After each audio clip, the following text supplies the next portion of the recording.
Menjelang Ramadan ini saya teringat di masa saya masih aktif di sebuah perusahaan penjualan langsung. Tadinya hanya iseng-iseng, namun ketika 1 tahun dijalani, ternyata sebagai income sampingan gede juga dapatnya. Hanya 3 tahun saya ada di dunia MLM itu, yaitu MW dengan Jaeger System. Dari tahun 96 sampai tahun 99. Bukan bisnisnya yang saya mau ceritakan saat ini, namun sisi lain lagi. Kita semua tahu bahwa setiap agama memiliki hari di mana semua jamaah berkumpul beribadah. Seperti hari Jumat bagi kaum Muslim, hari Minggu bagi kaum Kristiani, Sabtu di rumah bagi yang beragama Advent, dan lain sebagainya. Maka pertemuan mingguan bagi para sales tujuannya sama, mendapatkan siraman rohani, siraman semangat, menyaksikan kesaksian sukses story dari rekan-rekannya sehingga semangat terjaga di atas terus-menerus berjuang untuk menjual. Namun terkadang Jumatan saja masih kurang bagi kaum muslimin atau mingguan saja masih kurang bagi kaum Nasrani, sehingga untuk memotivasi mereka ada yang namanya umroh untuk kaum muslimin, menapaktilasi perjalanan para orang-orang suci, memodel, memirror sehingga terduplikasi perilaku kemuliaan mereka. Nah, di dunia sales kami melakukan hal yang sama disebut malam apresiasi, semacam ritual tapi lebih besar dari pertemuan mingguan. Asal mulanya sebenarnya hanya ingin membuat acara di mana semua bisa berkumpul dan semua bisa sharing berbagi. Dan kali ini berangkat dari kegelisahan kami melihat seorang downline kami yang bernama Doni. Dia gigih sekali berjualan kesana kemari. Dalam 3 bulan pertama mungkin lebih dari 100 orang dia datangi. Dia prospek, dia dekati dan lain sebagainya. Namun tidak ada satupun yang close, tidak ada yang bergabung. Doni tidak pernah mengeluh sedikit pun. Namun kami sebagai upline tergerak, tersentuh melihat semangatnya. Lalu saya panggil untuk berbicara dari hati ke hati. Saya bicara berdua dengannya. Doni memiliki sejarah sebagai ex-preman atau mungkin masih dikatakan preman saat itu. Rumahnya di Kampung Makassar, bilangan Halim, bisa dikatakan tough neighborhood atau komunitas yang keras. Berantem itu katanya bisa setiap hari. Masa lalu Doni kelam sekali, keras sehingga karakter kasarnya bisa dimengerti. Dia bercerita, "Mas Mardigu, seumur hidup saya ini sudah dianggap anak setan sama keluarga di rumah. Anakku cuma 4, pergi kamu dari sini." Itu kata ibu saya, Mas. Sampai suatu saat Doni diusir dari rumah karena nakalnya bukan main. Dia adalah anak kelima dari 5 bersaudara. Ayah ibunya sudah tidak menganggap dia sebagai anak lagi. Pulang atau tidak sudah tidak diharap lagi oleh keluarganya. Kenakalannya yang menurut orang tuanya sudah diambang batas membuat dia diusir dari rumah, dianggap tidak ada, hidup mati sudah tidak penting lagi. Rasa sedih, pedih, sakit hati itu membuat Doni terjerembab lebih dalam lagi dalam kehidupan liar di luar rumah. Itu juga yang membentuk aura premannya. Lalu apa tujuan hidup kamu ke depan? Saya bertanya. Jujur Mas, saya ingin membahagiakan orang tua saya. Saya ingin dianggap anak lagi. Saya kesepian Mas. Tidak punya keluarga itu sepi. Saya ingin sukses. Saya capek miskin. Capek tidak punya teman. Capek tidak ada saudara.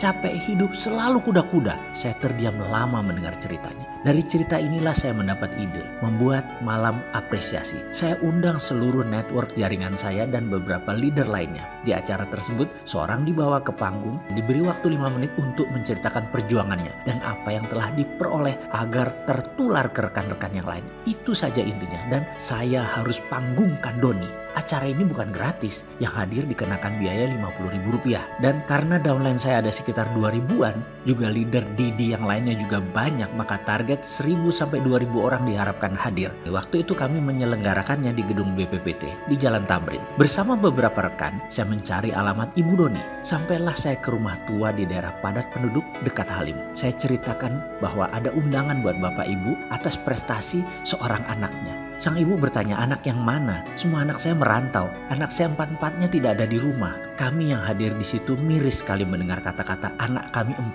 karena kami tahu ada 5. Dia tidak menganggap si Doni. Ini Mas Doni Bu, saya menjelaskan. Hah? Si ibu terkejut, wajahnya memerah. Marah. Saya pun mengeluarkan jurus rayuan. Singkat cerita, syukurlah, alhamdulillah sang ibu bersedia hadir asalkan dijemput. Kami turuti. Ketika diadakan malam appreciation tersebut di mana sang ibu datang duduk di samping saya sejak awal acara, sang ibu bertanya, "Ini acara apa?" Saya menginformasikan ini acara acara malam penghargaan, Bu. Sang ibu diam. Setelah puluhan orang mengungkapkan testimoni kesuksesannya, maka MC menghadirkan surprise dengan menampilkan seseorang. Berikut akan hadir di hadapan kita seorang yang gak pernah closing, gak pernah punya downline, sudah ditolak ratusan kali tapi terus gigih berjuang. Anda tahu siapa dia? Sahabat kita, rekan kita? Nada suara terus meninggi. Seribuan orang hening, senyap, surprise karena di kepala mereka semua tahu pasti orang tersebut adalah Doni. Doni yang selama ini dijadikan sebagai bahan ejekan, dan saat itu keheningan pecah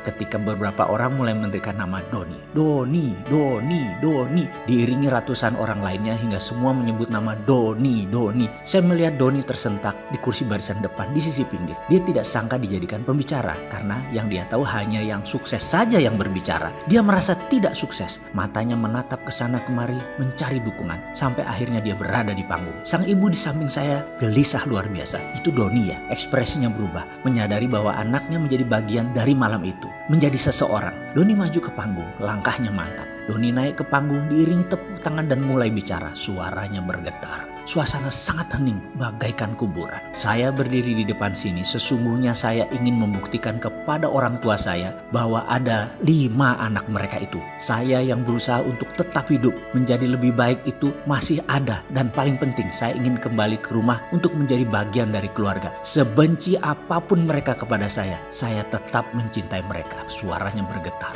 Saya tahu saya belum sukses, saya belum berhasil. Saya minta dukungan teman-teman semua agar saya bisa sukses. Saya ingin membuktikan saya bisa sukses. Beberapa orang di gedung mulai menyeka air mata. Beberapa terisak. Doni melanjutkan, utamanya buat ibu saya. Semoga ibu masih punya sedikit aja rasa cinta untuk saya. Saya sangat rindu pada ibu saya. Dan untuk itu saya harus sukses. Doni mengakhiri testimoninya dan tidak turun dari panggung. Surprise berlanjut. Lampu tiba-tiba padam. Total gelap. Namun sedetik kemudian lampu kembali menyala. Hanya berupa lampu sorot. Lampu sorot hanya menyinari 2 titik. 1 titik Doni yang berjalan turun. Dan 1 lagi ibunda Doni yang sedang duduk di samping saya. Semua mata terfokus kedua titik lampu tersebut. Kemudian saya bimbing sang ibu berjalan mendekati Doni, naik ke panggung. Doni kaget karena disorot lampu di hadapannya tak seberapa jauh ada ibunya. Sementara ibunya berjalan tertatih, saya gandeng perlahan maju mendekati Doni. Ketika 2 titik itu bertemu, Doni bersimpuh di kaki ibunya. Ibunya membungkuk dan memeluk dengan erat. Pelukan merangkul hati, sebuah pengakuan. Bu, ibu, maafin Doni ya bu. Doni kangen ibu. Doni salah bu. Doni anak ibu, anak bapak. Doni tobat bu. Doni capek jadi orang susah. Doni mau sukses. Doni mohon ridho ibu. Doni mohon ampun dan maaf ibu. Terus dia berkata lirih di kaki sang ibu. Disaksikan ribuan mata dan didengar jelas keliling gedung. Karena mic wirelessnya masih on, nyala. Kamu anakku, ibu mencintaimu, ibu juga minta maaf. Saya mendengar lirihan sang ibu di antara tangisnya. Tak ada kata-kata, yang terdengar hanya tangisan diiringi tumpah air mata. Doni dan ibunya tidak berdua saja yang menangis. Semua orang di gedung itu pun menangis. Malam yang tak mungkin dilupakan bagi semua orang yang hadir malam itu. Kini Doni sudah melanglang buana, tinggal di sebuah kota di pegunungan di Jawa Barat dengan usaha pertanian yang luas. Gemuk subur badannya, sesubur lahannya, dan barusan dia WA ke saya. Mas, selamat puasa, semoga ibadah tahun ini lebih baik dan terbaik dari sebelum-sebelumnya. Saya keinget Ramadan, di malam apresiasi dulu mas. Doa seorang ibu yang ikhlas adalah password sukses saya. Perkataan tersebut mengingatkan pada malam apresiasi yang luar biasa. Pengalaman tersebut bagi saya. Rupanya sejak saat itu ibu Doni sudah terbeli hatinya. Senantiasa berdoa untuk kesuksesan Doni. Hati ibu memang tidak bersudut sehingga mudah tersentuh dari sisi apapun. Sentuhan itu akan membuat hati memancarkan keikhlasan ke alam semesta dan menjawabnya dengan rupa yang tidak terduga. Seringkali sekeras apapun seseorang berusaha tidak menemukan jalan sukses, doa ibu membukanya. Sungguh, sukses memiliki banyak dimensi. Kegigihan saja kadang tidak cukup untuk membuat sukses. Tapi dengan keikhlasan seorang ibu berdoa, kelapangan pun segera terbuka. Marhaban ya Ramadan.